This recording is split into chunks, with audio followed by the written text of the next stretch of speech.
Hi guys, again doctor Shubhi here. Last video में हमने बात की थी अबाउट डायबिटीज़ इन प्रेगनेंसी और आज हम बात करेंगे डायबिटीज़ की प्रिवेंशन एंड उसकी मैनेजमेंट के बारे में।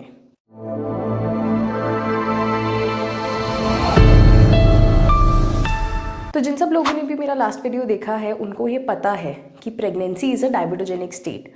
मतलब इसके अंदर ब्लड शुगर्स आपके नॉर्मली राइज करते हैं, जिसकी वजह से जीडीएम या फिर जेस्टेशनल डायबिटीज़ मेलाइटस की रिस्क पे होते हैं सभी प्रेग्नेंट लोग। अब ऐसे केसेस में जीडीएम से बचने के लिए हम क्या प्रिवेंटिव स्टेप्स ले सकते हैं? So number one and the most effective thing to do is exercise या राइट। देखो, प्रेगनेंसी के अंदर एक्सरसाइजेस लो इम्पैक्ट होते हैं। यू कैन डू योगा और just a simple walk. Consult your doctor और your fitness coach and ask them कि आप कौन कौन सी एक्सरसाइजेस कर सकते हैं। बट कोई भी एक्सरसाइज करो, सिंपल वॉकिंग भी करो, पर करो उसको consistently, because as you all know that consistency is the key. So try to sweat it out at least 5 times in a week. Next, plenty of water. I know it seems like the most easiest thing to do, but अगर आप देखोगे 50 to 60% लोग अपनी body की water needs को fulfil नहीं कर पाते हैं। Yes, so drink as much water as you can. Dehydration में क्या होता है? डिहाइड्रेशन में आपका ब्लड और ज़्यादा कॉन्सेंट्रेटेड हो जाता है, जिसकी वजह से blood sugars can actually rise in the blood. वो एक ब्लड शुगर स्पाइक को मिमिक करता है, विच इज़ डेंजरस। नेक्स्ट, हर एक मील के बाद, बीट ब्रेकफास्ट, बीट लंच और डिनर, 10 से 15 मिनट की simple walk. Sound simple right? तो फिर जल्दी से उठो एंड इस वीडियो को सुनते सुनते वॉक पे जाओ। The next thing that you can do is replace your normal wheat and rice with millets, जैसे कि ज्वार, रागी एंड बाजरा।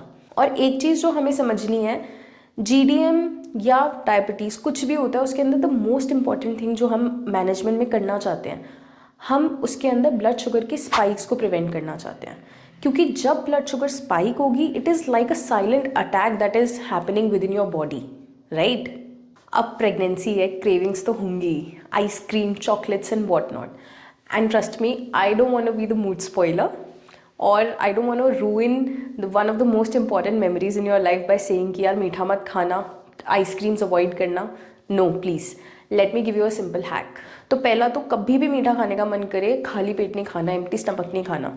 एम्प्टी स्टमक का मतलब ये नहीं है कि आप सिर्फ मॉर्निंग में नहीं खा सकते, बट अगर कुछ भी खाए हुए आपको 2 घंटे हो गए हैं तो उस टाइम पे आप मीठा मत खाओ। और अगर पॉसिबल है तो फुल स्टमक, मतलब पूरा एक मील लेने के बाद आप स्वीट्स खाओ। उससे ऑटोमेटिकली आप स्वीट्स कम खाओगे। अब ये भी नहीं करना खाना खाया नहीं जा रहा बट क्रेविंग ज़्यादा बढ़ रही है। ऐसे में क्या करना है? ऐसे में आप फाइबर कंज्यूम कर सकते हो।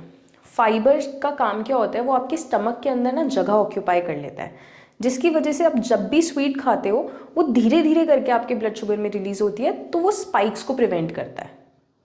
Fibre can be a bowl of vegetables, fibre can be a supplemented fibre, anything that you would like. अब अगर आप ये सब कर रहे हो फिर भी आपकी ब्लड शुगर बढ़ गई है, उसमें हमें मेडिसिन स्टार्ट करनी पड़ती है। क्योंकि अगर लाइफस्टाइल मॉडिफिकेशंस वर्क नहीं कर रहे हैं तब हम मेडिसिन स्टार्ट करते हैं।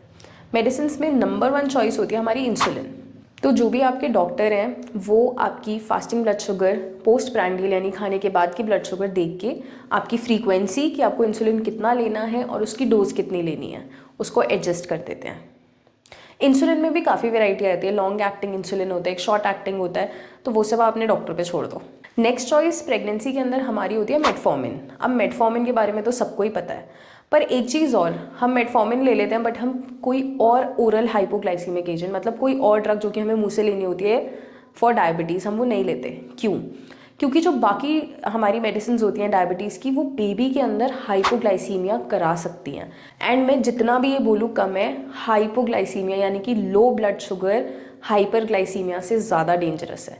तो हमें हाई ब्लड शुगर भी रोकना है बट हमें लो भी नहीं करना, क्योंकि लो ज़्यादा डेंजरस है। तो अगर किसी को प्री जेस्टेशनल डायबिटीज़ यानी कि प्रेगनेंसी से पहले डायबिटीज़ होती है तो आपका इसके अंदर आपकी मेडिसिन को चेंज किया जाता है बिफोर कंसेप्शन।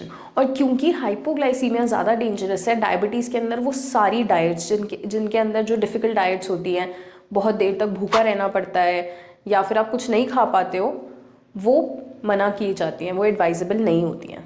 तो लास्टली मेरे पास एक क्वेश्चन बहुत आता है, मुझे जेस्टेशनल डायबिटीज़ है तो क्या मैं और मेरा बच्चा हम सेफ़ हैं?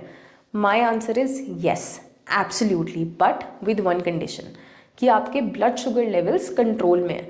अब ऐसा नहीं है अनकंट्रोल ब्लड शुगर है तो मैं बोल रही हूँ ये चीज़, नहीं, ब्लड शुगर बिल्कुल कंट्रोल में होना चाहिए, तब आप भी सेफ़ हो, आपका बेबी भी सेफ़ है।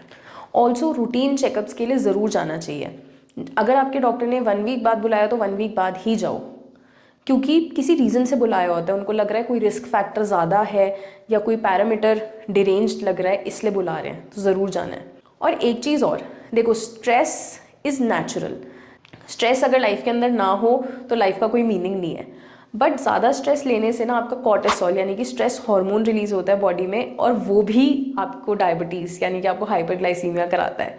सो ट्रस्ट योर डॉक्टर और स्ट्रेस को बिल्कुल भूल जाओ, at least for your medical conditions. So that's it for the day. जो भी आपके डाउट्स हैं आप नीचे कमेंट बॉक्स में लिखो and I will try to answer them all. Also, I'll see you in the next video. Thank you.